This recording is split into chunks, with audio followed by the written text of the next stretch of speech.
being chased by a fucking serial killer.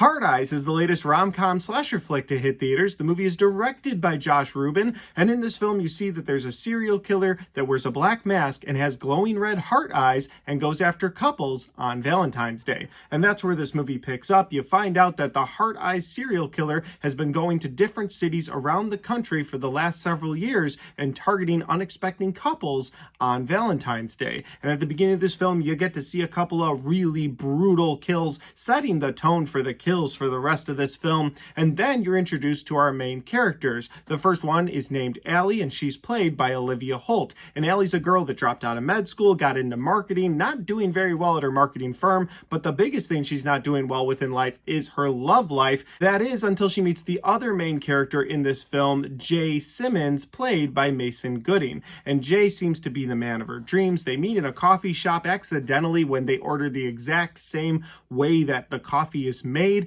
Then they find out that Jay is actually working at her marketing firm just over the Valentine's weekend to help them out. They start hitting it off. They end up going on a date that night, and because they go on a date, they are now targeted by the Heart Eyes serial killer, which leads them to a night of trying to get away from this Heart Eyes serial killer who seems to only have eyes for them. And that's the best synopsis that I can give you for Hard Eyes. If that sounds like a fun time at the theater, well, you should go check this movie out. It is playing in theaters now, and the Valentine's holiday did just pass as of the recording of this video, but I still think that you'll have a fun, gory time in the theater, and if you're a big slasher fan, you should check this out regardless of whether or not you like the holiday, you enjoy the holiday, maybe it's past and you're like, I don't know if I want to go see a Valentine's movie, I just got done with the Valentine's holiday. It's a fun slasher flick. I would put it close to like Thanksgiving that came out a couple of years ago, where it's like, okay, that's a slasher flick surrounding around the Thanksgiving holiday, but I think you can have fun with it any time of the year. Now, before I get into my positives and my negatives for Hard Eyes, I do want to say that if this is the first time you found my channel, well, I would love for you to hit that subscribe button,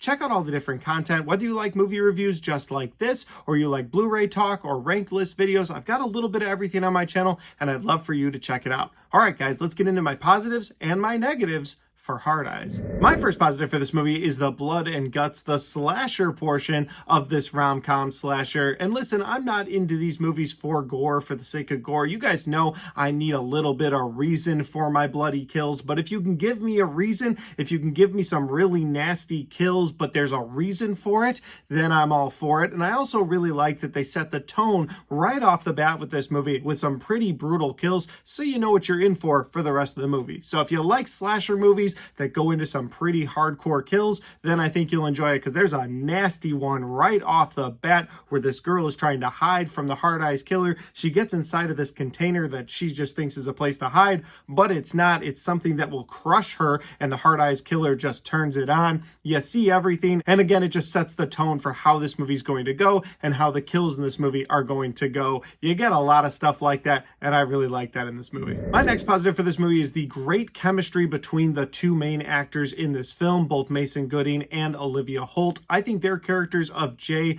and Allie work so well together in this movie. I bought into their relationship. At first, it seemed a little far-fetched. At first, it seemed like they were trying to throw me in one direction, which we'll get to the twists and turns here in a minute. But I liked what they did with their relationship. They seemed like genuinely just two people who randomly meet, and throughout the film, their relationship builds and it builds and it builds for good reasons, and I bought into their chemistry. And I can't say that for every slasher movie. A lot of the time I'm like, all right, there's relationships because they got to have a relationship, but it feels a bit forced. This one felt natural. It felt a bit organic, and I enjoyed that. So I liked the slasher portion and I liked the romance portion of this movie. Did I like the comedy? Can we get the hat trick when it comes to all three genres that are blended into this film? And the answer is yes. While the comedy can be a bit cheesy at times, I would put a lot of this comedy in the same category as the Scream films, where you're not necessarily laughing out loud, but you're laughing at different things that the characters do throughout this film. Maybe some subtle winks toward the crowd, like at one point Jordana Brewster is in this film, and she of course is in the Fast and Furious franchise, but her and her police detective partner are named Hobbs and Shaw, and when they reveal that to one of the characters in this movie, they look at him and they're like, are you serious?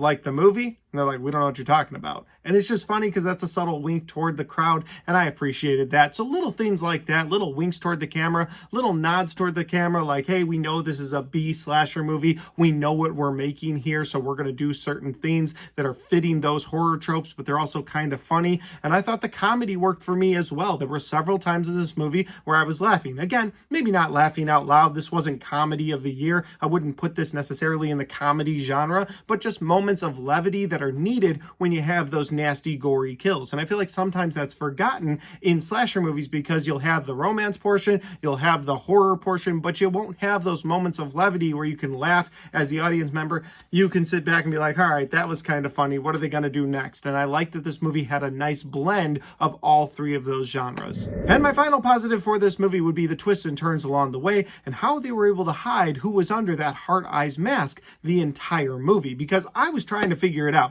Anytime there's a killer under a mask, I'm trying to figure it out, and I thought I had this movie figured out. We got to the halfway point and I was like, aha, I knew it, that's the killer.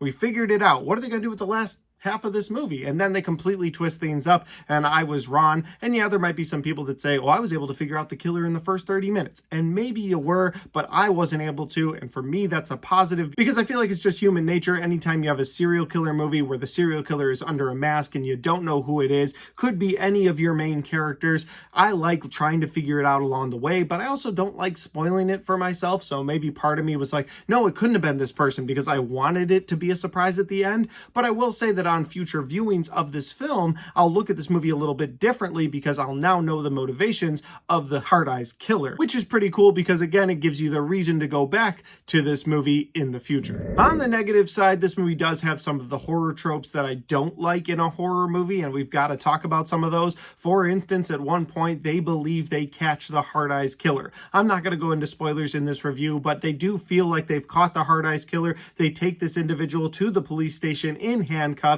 and when they catch the killer, well, you've got every police officer on the force there. You've got some guys going, yeah, Seattle, we caught the Hard Eyes killer, we're the ones. And then they take this killer back to the jail cell, and when you get to this police station, there's 3 people in the entire building. I'm like, wait a minute, you just caught one of the greatest serial killers in Valentine's history, in the U.S. history, according to this movie, and you got 3 cops at the station? Like, you got the Hobbs and Shaw characters, and then you got 1 person at the front desk.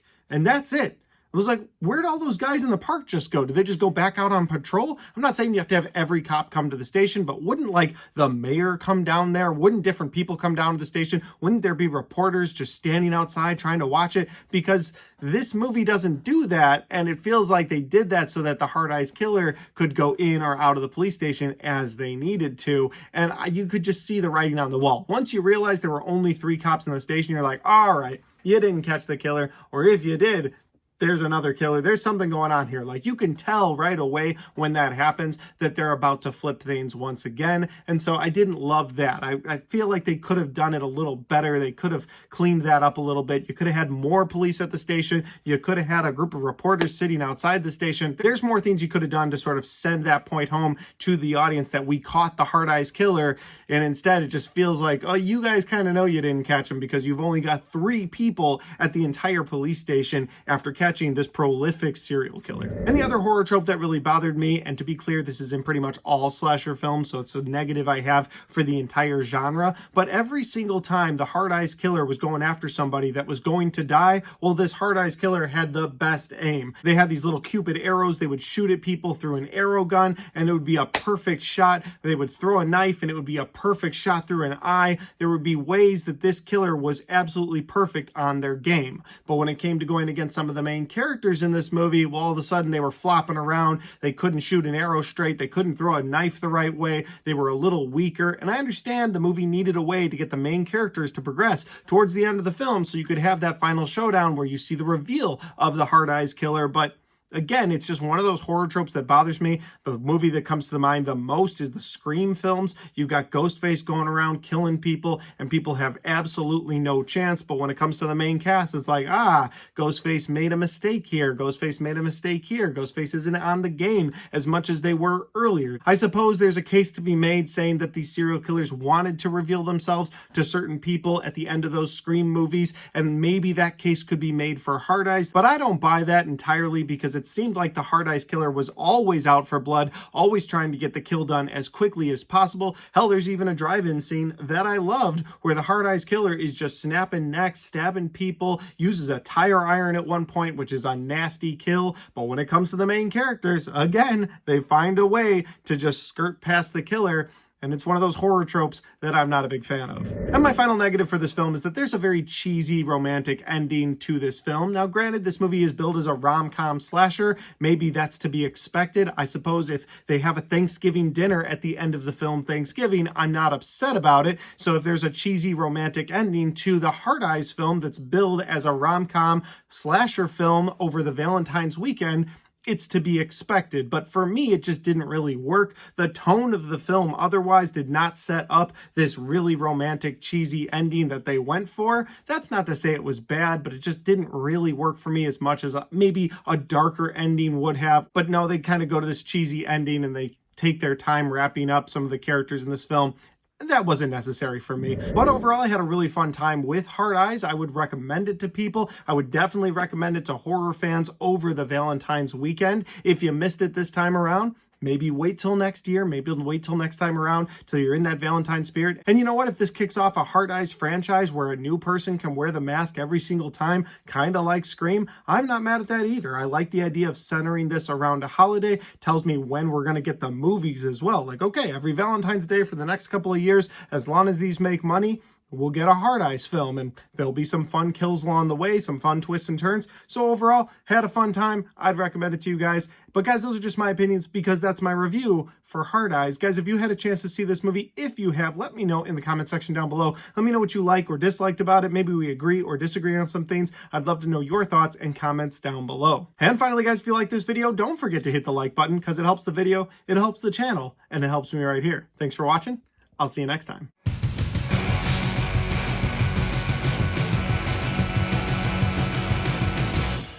Alright guys, we got to the end of my Hard Eyes movie review. You know what? This was a fun entry into the horror genre in 2025. It's definitely toward the top of my horror list for 2025 so far. Not that that's a pretty big list yet, but you get the idea. On that note, if you want to check out any of the other content on my channel, well, I've got all of my horror movie reviews right there, and I've got all of my 2025 movie reviews right there.